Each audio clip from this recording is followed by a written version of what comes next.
Mikey Burton. Men's ice hockey begins on Wednesday at the Winter Olympics, but without the world's top players. For the first time since the 1994 Games, National Hockey League players won't be competing. It isn't that they don't want to play. The Canadian star Sidney Crosby, probably the best player in the world, put it this way: "I'd love to be there." The Russian star Alex Ovechkin, who has participated in 3 Olympics, and Patrick Kane, one of the best American players, expressed a strong desire to compete, too.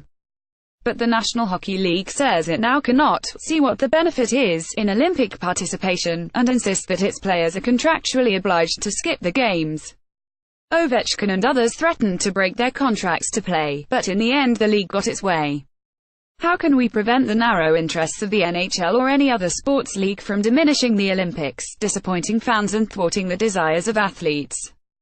The idea that a league like the NHL gets to decide what its players do is hardly an immutable law of nature. Soccer is even more commercial and lucrative than hockey, yet its rules work in the opposite way. Teams are obliged by dictate of FIFA, the International Federation of Association Football, to cough up their stars when they're summoned by a national team for a tournament.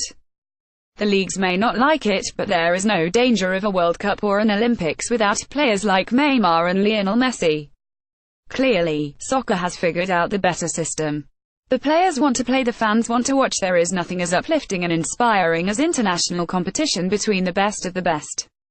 Since 1998, when professional players were admitted, Olympic hockey has consistently been spectacular and exhilarating.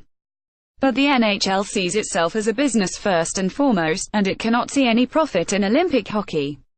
Moreover, the league has a competing interest. It helps run another international tournament, the World Cup of Hockey, which has so far failed to achieve anything near the popularity of Olympic hockey.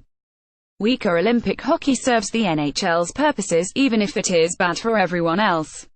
What might be done? There are a few possible solutions.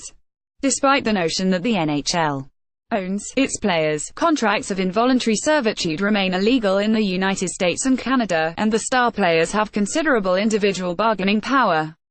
Players like Crosby and Ovechkin should negotiate for a provision in their contracts, or at least reach an informal understanding that clarifies that the player, when requested by his national Olympic team, would be loaned to the team if he wanted to be. Ultimately, the right to play at the Olympics could become part of the collective agreement between league and players.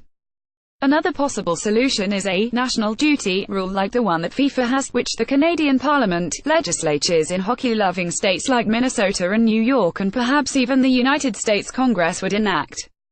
Such a law would require that, notwithstanding any contract, athletes be excused from their jobs when requested by a national team. This would resemble existing laws that require employers to give members of the military reserves leave for their duties. Once upon a time, the problem with Olympic hockey was its ban on professional athletes, a rule that, though motivated by a noble ideal of amateurism, kept out North America's best players and thus made the Soviet teams dominant. Matters have come full circle, for it is now not suspicion of profit that hurts Olympic hockey, but too much attention to it.